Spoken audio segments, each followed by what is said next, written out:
It's almost Thanksgiving. And this week before Thanksgiving, I thought, well, why not spend a little bit of time talking about being thankful, about gratitude. And I was hoping to record this from outside today, the beautiful fall colors and the crunchy leaves and the sunshine, a perfect backdrop for a reflection on gratitude. But it is so incredibly smoky out there. And I am hoping that all of you with asthma and other breathing challenges are able to stay indoors until this passes. Anyway, instead I'm here in my office. Also a beautiful backdrop for a talk about gratitude, because I love my office. And I am really grateful to be working from here after several months of working from home. Because in this space I am surrounded by so many amazing memories. 15 years of memories. Here, let me show you. So this beautiful labyrinth was given to me as a gift from a woman in our congregation, and I believe it belonged to her mother who died, and she passed it along to me because she knew that I love labyrinths.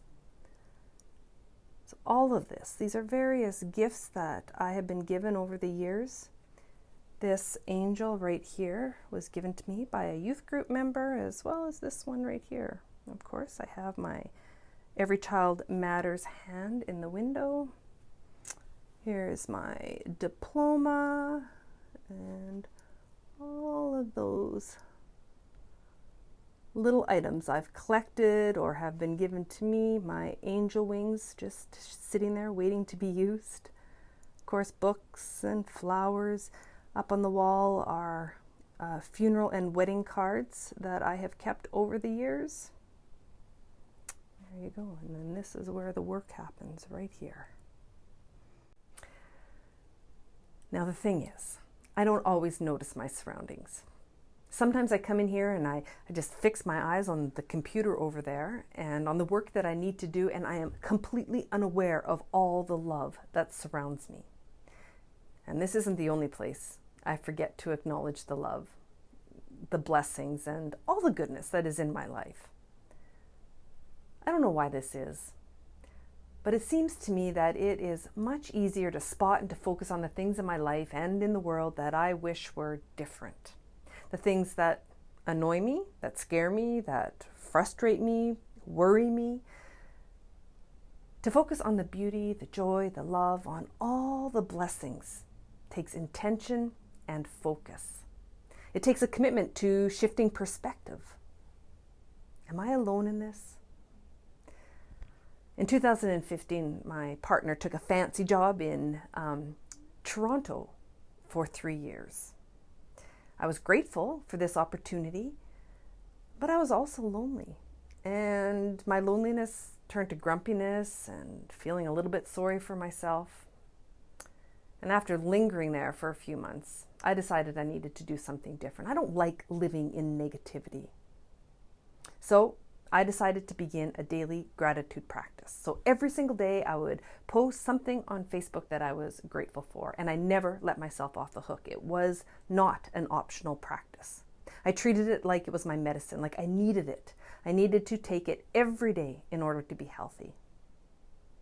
At first I was surprised by how easy it was to name things that I was grateful for.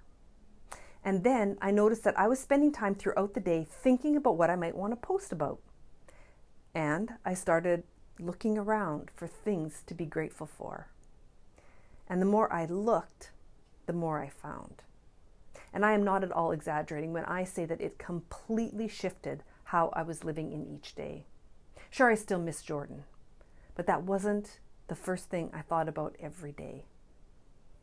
So I've been thinking about gratitude as we approach this Thanksgiving weekend, a time when we traditionally take stock of our blessings and wondering how I and others can wholeheartedly embrace Thanksgiving when we continue to be in the middle of a global pandemic that doesn't seem to be going away anytime soon.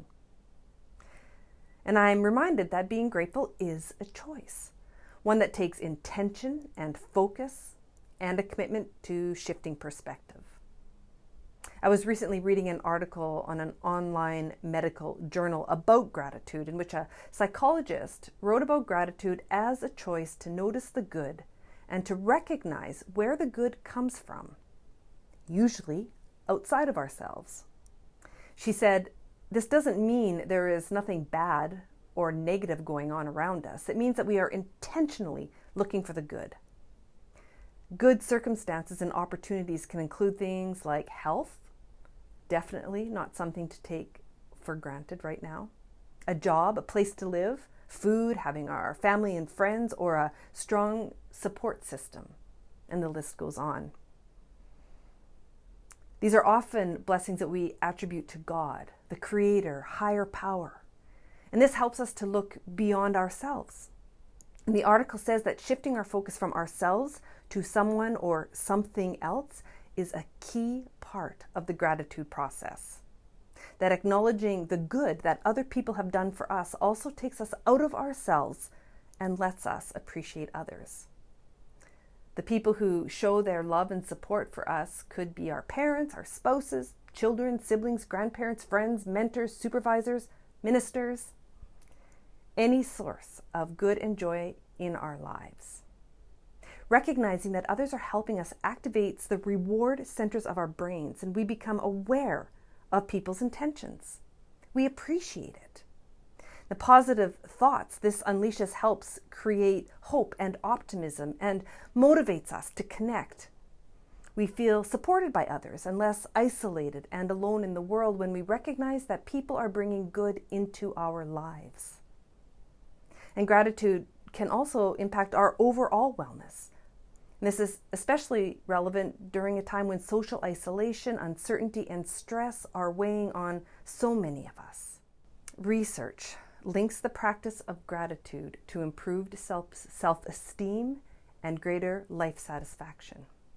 And gratitude protects us when it comes to stress and depression. Thanksgiving really needs to be a way of life, not just an annual tradition. Thanksgiving as a practice, as a mindset, an approach to life has the potential to heal, to energize, to change our lives and relationships. I needed this reminder.